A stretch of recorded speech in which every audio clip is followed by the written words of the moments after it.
I still remember the very first night I stayed late at the office. The building always had a way of feeling too big when everyone else had gone home. Quiet hallways, the faint hum of fluorescent lights, and the distant echo of my heels on the polished floor. It was my first month in this company, and I was still trying to prove myself. Deadlines seemed to pile up faster than I could finish them, and though I was exhausted, I couldn't allow myself to slack. My desk was littered with files, sticky notes, and an empty coffee cup that had long gone cold. I rubbed my eyes, sighing, and told myself just one more report, just one more email. That's when I noticed light spilling from the glass office at the end of the corridor. My boss's office. She was still here. My boss, Elena. Everyone in the company called her the Iron Lady. Strict, focused, impossibly professional. She had this air about her, the kind that made people sit straighter the second she walked into a room.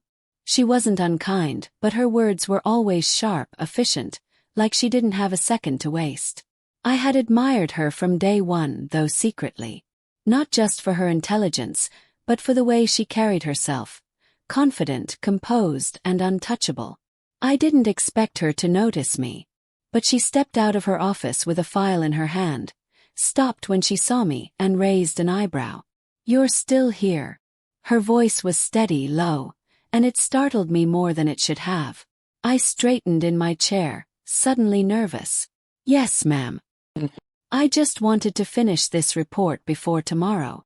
Her eyes lingered on me for a moment, unreadable. Then she gave a small nod. "That's good. But don't overwork yourself. You'll burn out before you even settle in." Her words were practical, but the way she said them carried something softer.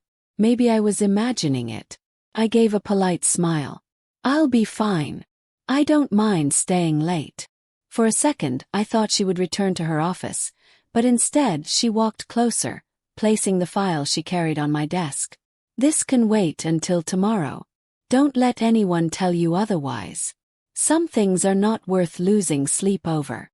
Her hand brushed the corner of my desk, almost too close to mine, and I felt a strange flutter in my chest. It was ridiculous. I barely knew her beyond the professional walls she always kept up.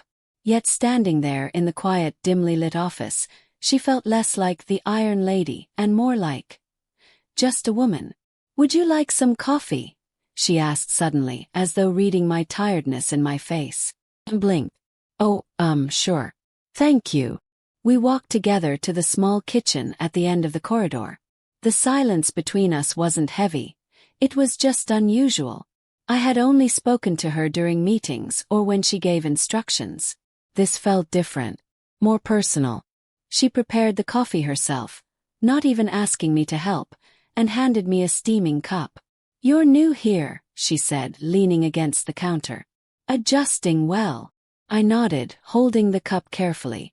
"It's intense. But I like it. I like being challenged." A small curve touched her lips. Barely a smile, but enough to make my stomach flip. "Good answer. Most people complain." I laughed softly, more relaxed now. I'd rather complain to myself than to my boss. That earned me a real smile. And oh, it was different from her usual serious expression. It softened her features, made her eyes glow in a way I'd never seen before. For a moment I forgot she was my boss at all. We walked back to our desks, both sipping coffee. She stopped at her office door but turned back slightly. "Don't stay too long. Finish what you can and go home." "Yes, ma'am," I said, though I knew I would still work a bit more. When she disappeared into her office again, I found it impossible to concentrate. My mind kept replaying the way her fingers brushed against mine when she handed me the cup, the warmth in her smile, the way her voice had sounded gentler in the empty hallway. It was the first time I realized that maybe, just maybe, there was more to her than the tough exterior. And though I didn't dare admit it then, something inside me had shifted. A quiet attraction had sparked to life, fragile yet undeniable, hidden beneath the hum of late-night lights and the lingering taste of coffee on my lips. That night I stayed longer than I should have, but not because of the report. My thoughts were no longer on the numbers in front of me. They were on the woman in the office down the hall, the woman I knew I shouldn't think about but couldn't seem to ignore. After that first late night, things slowly began to change in ways I hadn't expected. It wasn't dramatic, not the kind of shift you could point to in a single moment. It was subtle, woven into the quiet hours of overtime when most of the world had gone home, and only the two of us remained in the building. First, I thought it was coincidence. A big client deadline, an urgent project, reasons for her to stay back, reasons for me to do the same. But soon I realized it wasn't just work. She had her own office, of course, but more often than not, she'd wander out and sit across from me in the open workspace, her laptop balanced on the table, her presence filling the empty air with a strange comfort. The nights became a pattern. The silence of the office was no longer intimidating. It became our background music. The clicking of keyboards, the occasional ringing of a phone no one answered, the hum of the air conditioner. It all felt like part of our shared world. Sometimes she'd break it with something simple, like sliding a cup of coffee onto my desk without a word. Other times she'd lean back in her chair, glance at me, and ask questions I never thought she'd care about. "Do you live nearby?" she asked once, her tone casual, though her eyes stayed on her screen. "About 20 minutes by bus," I replied. "But late at night it's faster. Less traffic." She hummed, tapping something on her keyboard. Then softer. "Do you feel safe going home this late?" The question startled me. No boss had ever asked me something like that before. "Yes, I think so. I mean, I'm careful." Her gaze lifted then, and there was a seriousness in her expression. "If you ever don't, you call me." "Understood." The firmness of her tone made me swallow, but behind it, I sensed concern. Real concern. I nodded quickly. "Understood." It was in those little things that I saw a different side of her. She wasn't just the Iron Lady, the untouchable boss with sharp words and a flawless reputation. She was human. And every time she let me glimpse that softer side, I felt something grow inside me. Something dangerous but beautiful. One night, when we were both knee-deep in paperwork, she pushed her chair back with a sigh. "This is ridiculous," she muttered. I looked up, alarmed. "Did I do something wrong?" She chuckled, shaking her head. "No. The workload. It's absurd. You're too new to be drowning in this already." She leaned forward, resting her elbows on the table, and reached over to take one of the files from my stack. "Give me half of these." I stared at her. "But these are my responsibility. And now they're mine too," she said firmly. "I won't have my employees collapsing from exhaustion." The word "my" stuck with me. The way she said it, possessive, protective, made me shiver. She didn't wait for me to argue. She simply divided the files, her fingers brushing mine in the process, and got to work. I wanted to protest, but instead I smiled quietly to myself. For the first time I felt like someone wasn't just assigning me tasks, they were standing with me, beside me. Another night, during a particularly long stretch, she closed her laptop with a sigh and leaned back. "Tell me something about yourself," she said suddenly. I blinked at her, caught off guard. "Like what?" "Anything. Something that isn't work-related." I hesitated, then shrugged. "Well, I like writing. Stories mostly. I never have enough time for it anymore, though." Her eyes lit up with curiosity. "Stories? What kind?" I laughed, embarrassed. "Romantic ones. Silly things, really. Probably not very good." She tilted her head, studying me. "I doubt that. There's nothing silly about romance. It takes a certain courage to put feelings into words." I didn't know how to respond, so I busied myself with a file. But inside my heart was racing. I had never expected her to say something like that. It made me wonder what kind of feelings she kept hidden behind her polished exterior. The more time we spent together, the easier it became to laugh at small things. The printer jamming at midnight, the vending machine eating her coins, the way the cleaning staff always looked surprised to find us still there. Those laughs echoed louder in the empty office than they would have in a crowded room. And every time our eyes met in shared amusement, the tension between us tightened, subtle but undeniable. I caught myself watching her sometimes. The way she rolled up her sleeves, revealing the delicate line of her wrist. The way she bit her lip when she was deep in thought. The way her voice softened when she said my name, even in passing. And sometimes I thought I caught her watching me too. Her gaze lingering a moment too long, her smile flickering in ways it didn't with anyone else. One night, as the clock struck past midnight, she walked over to my desk with 2 cups of coffee.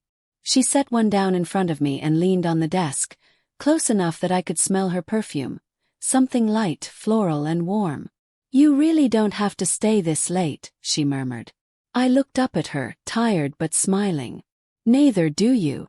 Her lips curved, but there was something almost vulnerable in her eyes. "Maybe I like the company." My breath caught. For a moment I couldn't move, couldn't speak. It was such a simple sentence, but it meant everything. The silence stretched between us, thick and charged, until she straightened and sipped her coffee. "Come on," she said lightly. "Let's finish this before we both pass out." But even as we returned to our work, my heart was no longer in the files. It was in the space between us, in the quiet glances, the accidental touches, the laughter that came too easily. Something was happening. Something neither of us spoke about, but both of us felt. And with each passing late night, the distance between boss and employee seemed to shrink. Slowly, softly, inevitably.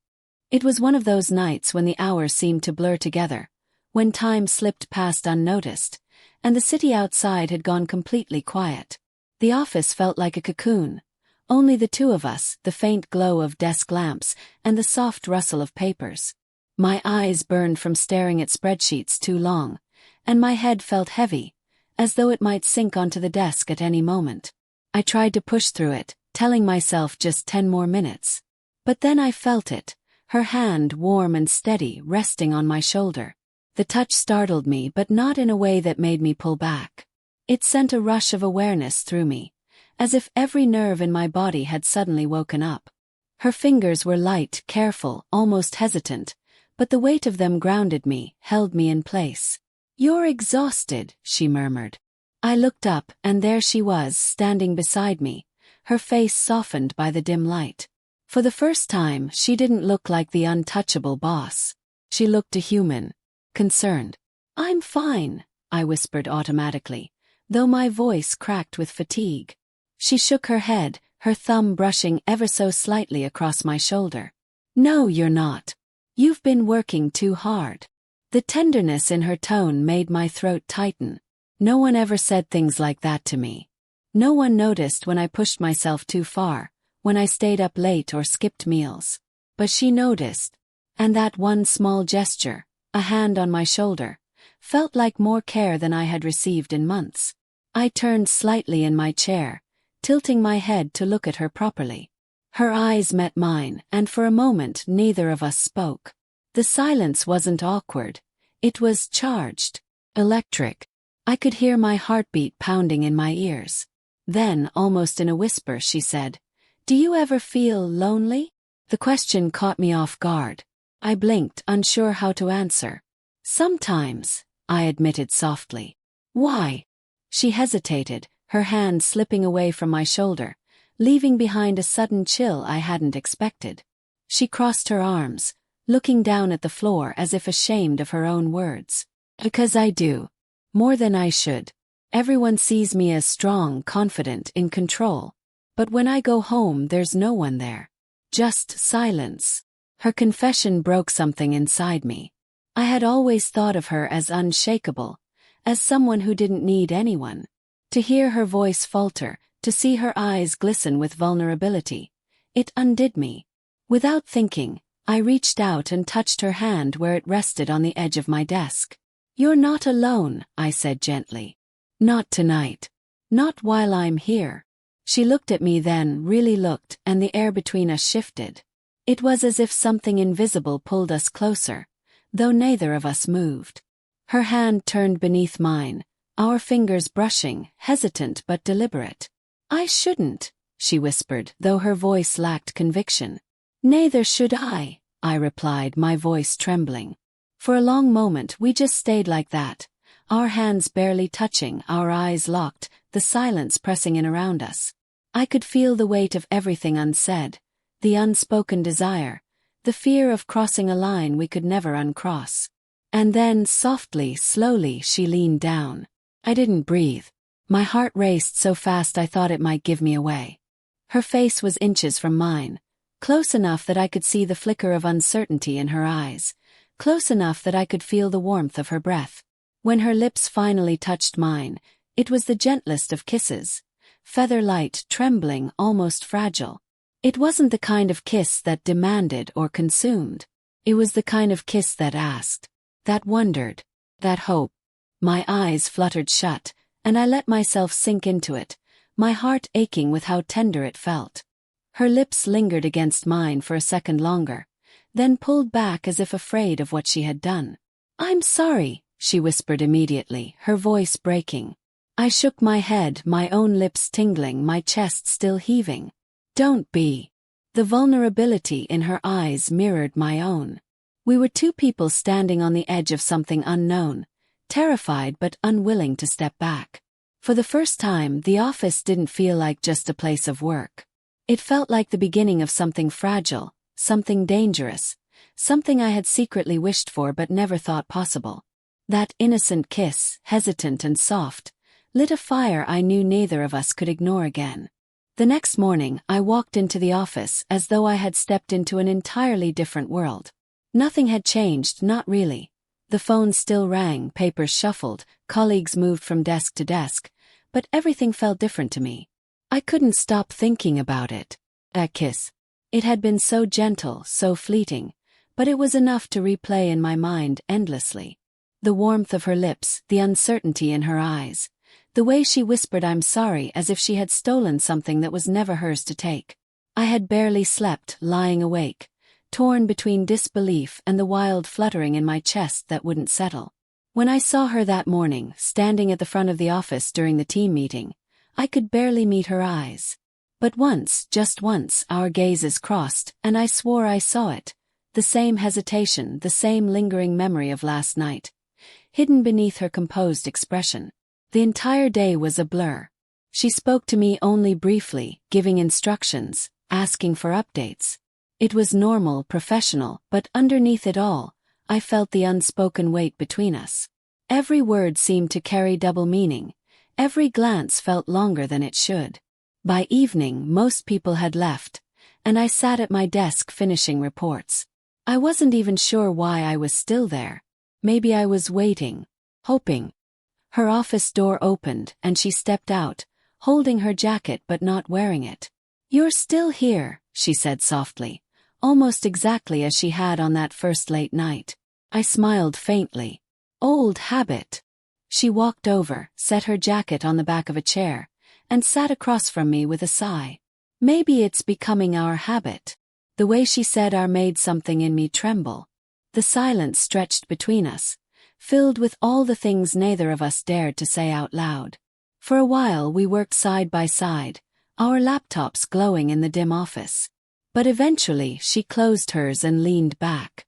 "About last night," she began, her voice quiet, uncertain. My heart raced. "Yes." She paused, her fingers fidgeting with the pen in her hand. "I didn't mean to cross a line. It just happened." I swallowed, forcing myself to speak even though my voice shook. "It wasn't a mistake." Her eyes lifted to mine, searching, as if she wanted to believe me but didn't trust herself enough. "You really think that?" He nodded. "I haven't been able to stop thinking about it." Something in her expression cracked then. The guardedness slipped away, replaced by a softness I had never seen in her during the day. Slowly, hesitantly, she reached across the table and touched my hand. The contact was light, but it sent sparks rushing up my arm. We sat there, hands barely touching, until she whispered, "Come here."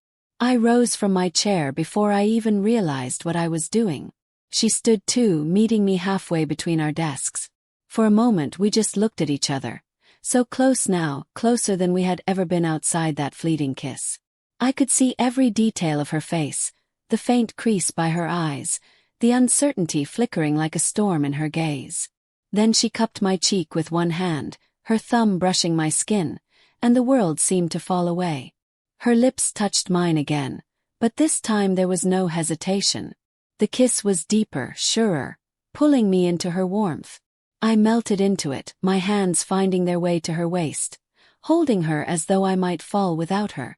Her other hand slipped behind my neck, guiding me closer. The kiss was everything, gentle yet insistent, tender yet filled with a hunger neither of us had dared to admit. I could taste the faint hint of coffee on her lips, feel the way her breath hitched when I leaned in more fully. My heart thundered, but it wasn't fear this time. It was relief, release, the breaking open of something we had both been holding back. She pulled back just enough to rest her forehead against mine, her breath mingling with mine. "This feels dangerous," she whispered, her voice trembling. "Then let it be," I whispered back, my hands tightening at her waist. She kissed me again, softer this time, slower. Her lips moved against mine like a question and an answer all at once, like a promise neither of us had spoken but both of us understood. There was no rush, no urgency, just warmth. In that moment, it didn't feel like crossing a line. Felt like finding home. When she finally pulled back, her eyes were glossy, her lips slightly parted. She looked at me as though she wanted to memorize me, every detail, every breath. "I don't know where this will lead," she admitted, her voice breaking. "But I know I don't want it to stop." I smiled softly, brushing a stray lock of hair from her face. "Neither do I." The office around us was silent, but inside, I felt as though an entire symphony was playing. This wasn't just attraction anymore. It wasn't about curiosity or the thrill of something forbidden. It was comfort, care, and the quiet understanding that we had found something rare, something worth holding on to. And as she leaned in once more, pressing her lips against mine in another tender, lingering kiss, I knew that no matter how complicated it became, I wouldn't trade this feeling for anything in the world. The morning after our second kiss, I woke with a heaviness in my chest that I couldn't quite name. It should have been joy. I had wanted her, dreamed of her, and now I'd tasted the reality of her lips against mine. But instead, an ache settled inside me, a nervous, twisting doubt. What if this ruins everything? I sat at my desk, pretending to type, while my thoughts spiraled. She was my boss, my mentor, the person whose approval had meant everything to me since the day I started. What if I had crossed a line I couldn't uncross? What if she regretted it? What if I lost not only her but also the career I had worked so hard to build? When she walked into the office that morning, I knew instantly that something had shifted. She was the same Elena everyone else saw, composed, sharp, untouchable. She gave instructions with precision, led meetings with confidence, smiled politely at clients. But to me, every word felt distant, every glance carefully avoided. She didn't come by my desk. She didn't linger in conversation. And when her eyes did meet mine by accident, she looked away too quickly. It hurt more than I wanted to admit. The entire day felt like a storm no one else could see. To my colleagues, nothing had changed. But for me, every second of her silence was deafening. I found myself staring at my phone, half expecting a message that never came. "We need to talk. Forget what happened. It was a mistake." The words haunted me even though she hadn't said them. That night, for the first time in weeks, I didn't stay late. I gathered my things quietly, leaving the office just after 7. The city lights blurred through my tired eyes as I rode the bus home, the seat beside me empty, my reflection in the window pale and uncertain. The emptiness followed me into my apartment. Cooked nothing, ate nothing. I lay on my bed staring at the ceiling, trying to replay every detail of her face, every word, every moment. I wondered if she was in her own apartment right now, sitting with the same loneliness she had confessed to me, or if she was already building walls again, shutting me out for good. The next few days were worse. She kept her distance at work. It wasn't unkind, but it was deliberate. A polite smile, a brisk nod, a clipped instruction. No late nights together. No coffee cups passed between us. No accidental brushes of hands. I tried to convince myself that it was fine, that I could bury it, go back to being just her employee, let it fade into memory. But every time I saw her, her hair glinting in the office lights, the way her lips pressed together when she read something carefully. I felt the ache return, sharper than before. At night, I lay awake, the silence around me unbearable. My mind kept circling back to her words. Maybe I like the company. The softness in her eyes. The warmth of her hand on my cheek.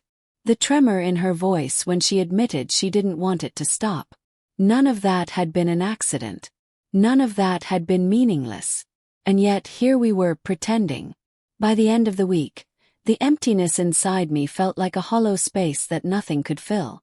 I caught myself glancing toward her office door, waiting for it to open, waiting for her to step out and look at me the way she used to.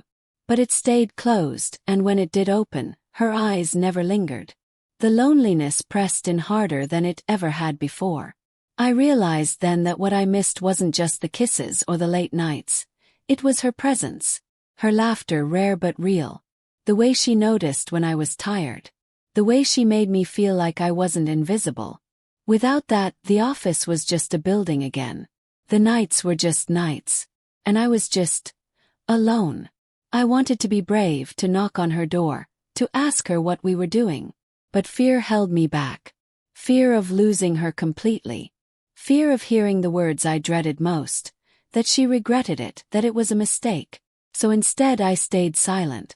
She stayed distant. And the fragile thing we had begun to build hung between us, suspended in a space where neither of us dared to reach for it. And in that silence, in that aching emptiness, I understood the truth. Love isn't just about longing for someone. It's about the risk you're willing to take. And I wasn't sure if either of us was ready to take it. Not yet. The office had been quiet all day, yet the silence between us felt louder than the clatter of keyboards or the ringing of phones could ever be. By the time evening came, most of the staff had left, and only a few scattered lights glowed in the building. I told myself I should leave too, but my heart refused to move. Something inside me was restless, pulling me toward her office. Last I saw her door crack open. Elena stepped out, arms full of files, her expression tired but still impossibly graceful. She glanced at me, and for the first time in days, her eyes lingered. Just a fraction of a second, but enough to shatter the wall I had been hiding behind. "Still here?" she asked softly, her voice low in the empty room. He nodded. I thought I'd finish this project tonight. It was a flimsy excuse. She knew it. I knew it. But instead of challenging me, she only sighed and set the files on the nearest desk. "Coffee?" she asked after a pause, the single word laced with a kind of tentative hope that made my chest ache. I nodded again, too quickly, my throat tightening. Minutes later, we were sitting across from each other at the small break-room table. The hum of the vending machine was the only sound. She wrapped her hands around the paper cup as if clinging to its warmth. I stared at mine without drinking, my heart hammering so loudly I was afraid she could hear it. I couldn't keep this silence any longer. The fear, the distance, the ache, it was all suffocating me. "Elena," I whispered, my voice trembling. Her eyes lifted, uncertain. "I can't." My words faltered. My fingers twisted around the cup. "I can't keep pretending nothing happened. I can't act like those nights meant nothing to me." Her lips parted slightly, but she said nothing. My chest tightened, panic rising, but I forced myself to continue. "I like you. More than I should. More than just admiration or respect. I think about you all the time. And when you kissed me," my voice broke and I swallowed hard. "When you kissed me, it felt like the world stopped. I don't regret it, not for a second. The only thing I regret is that we've been running away from it since." Silence stretched between us. My hands trembled. Tears burned at the corners of my eyes. Finally, she exhaled shakily. "You think you're the only one who's been running?" I blinked, startled. She set her cup down, pressing a hand over her chest. "Do you know how many nights I've stayed awake, fighting myself? How many times I've looked at you in meetings and forced myself to look away because I was terrified everyone would see what I feel?" Her voice cracked on the last word. "What do you feel?" I whispered, hardly daring to hope. Her gaze softened, vulnerable in a way I had never seen. I'm scared too. Scared of ruining your career. Scared of ruining mine. But every time I try to distance myself, it hurts even more. And when I kissed you, it wasn't a mistake. It was the truest thing I've done in years. The tears I had been holding back spilled over. She reached across the table instinctively, her hand covering mine, warm and trembling.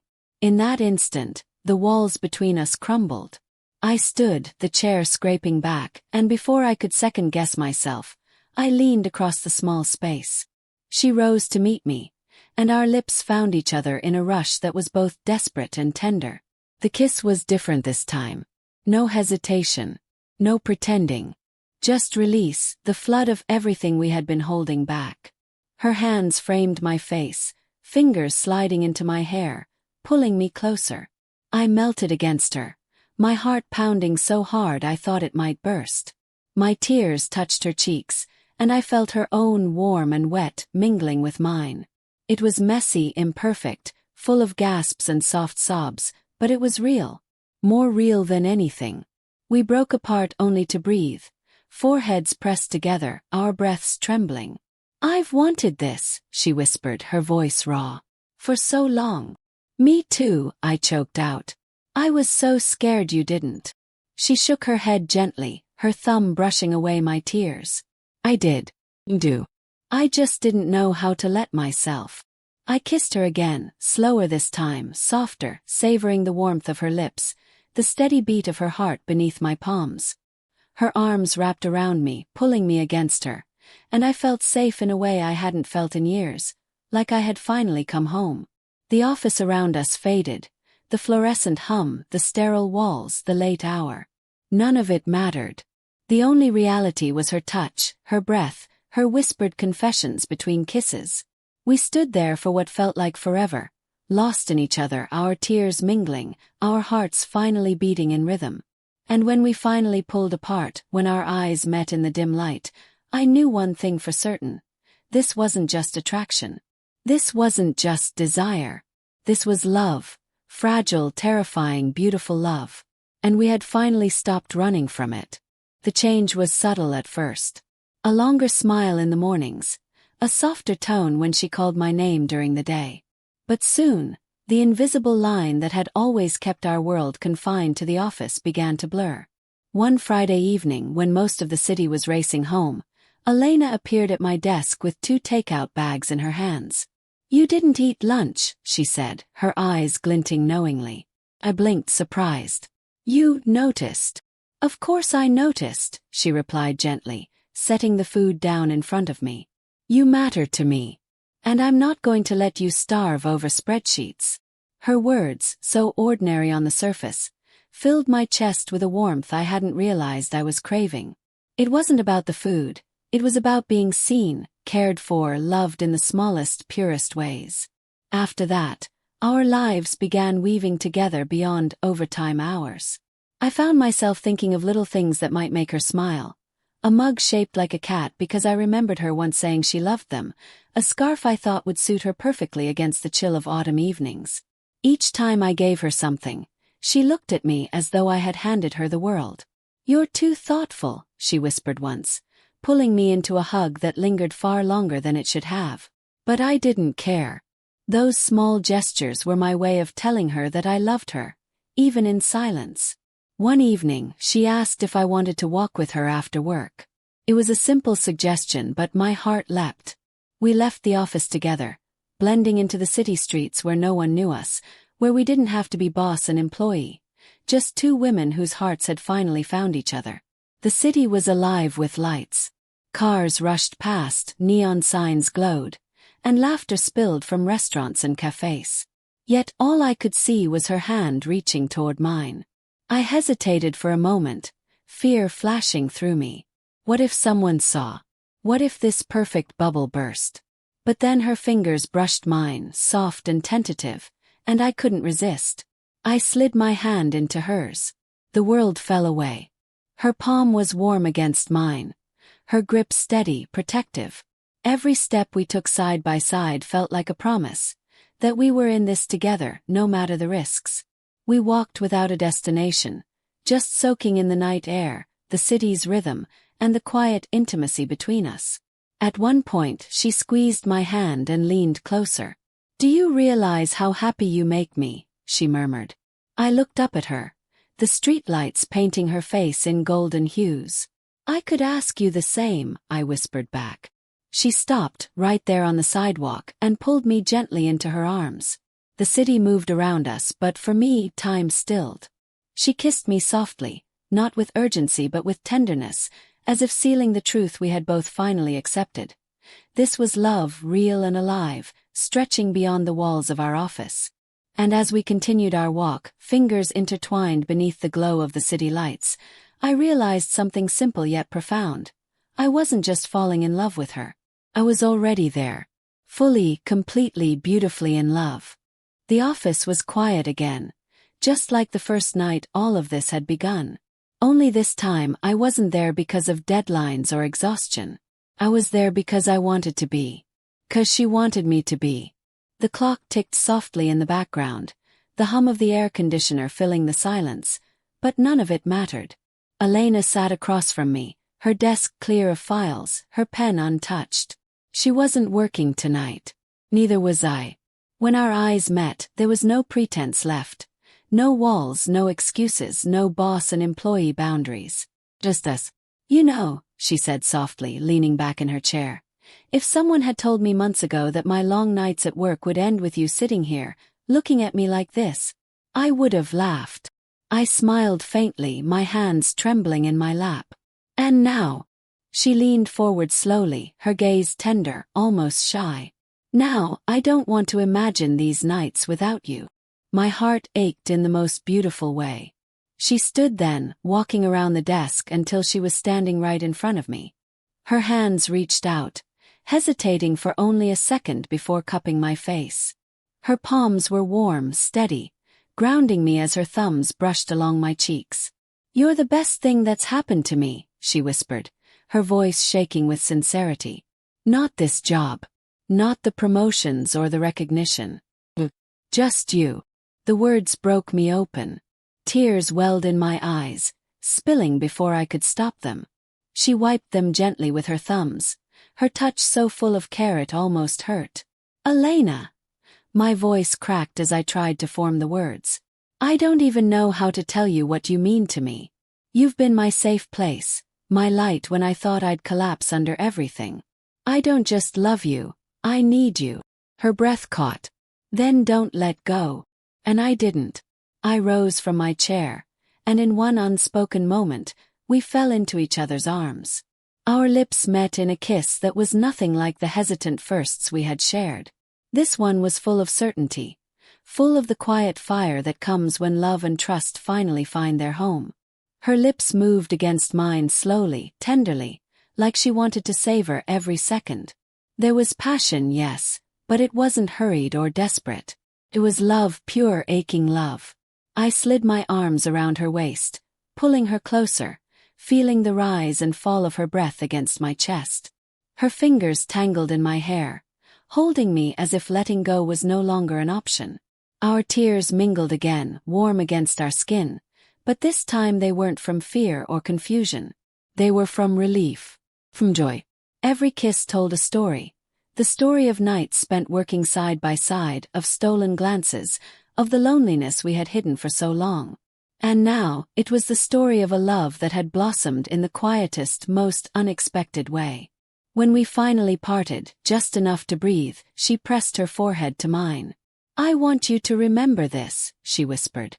"No matter what tomorrow brings, no matter what the world says. Tonight is ours. Always." I closed my eyes, letting her words sink deep into my soul. My hand stroked her cheek, memorizing every detail of her. The curve of her lips, the softness of her skin, the way her eyes held both strength and vulnerability. "I will," I promised. "Because this isn't just a moment. This is us." We kissed again, slower now, gentler, as though we had all the time in the world. Each brush of her lips against mine was a vow. Each caress of her hand against my face an unspoken promise. Eventually, we sat together on the couch in her office, our fingers still entwined, my head resting against her shoulder. The city lights glowed faintly through the blinds, and the office, once a place of deadlines and exhaustion, had become the backdrop to something extraordinary. In that quiet, with her heartbeat steady beneath my ear, I reflected on everything that had brought us here. From the nights of overwork and fatigue, where silence and paperwork were all we had, to the soft confessions whispered over coffee, to the trembling first kiss that changed everything. We had walked through fear, through confusion, through the weight of what could be lost. But in the end we had chosen each other. And I knew, as I kissed the back of her hand softly and she leaned her head against mine, that we had built something no one else would ever truly understand. From late nights of exhaustion to soft kisses of love, this was our story. And it was only just beginning.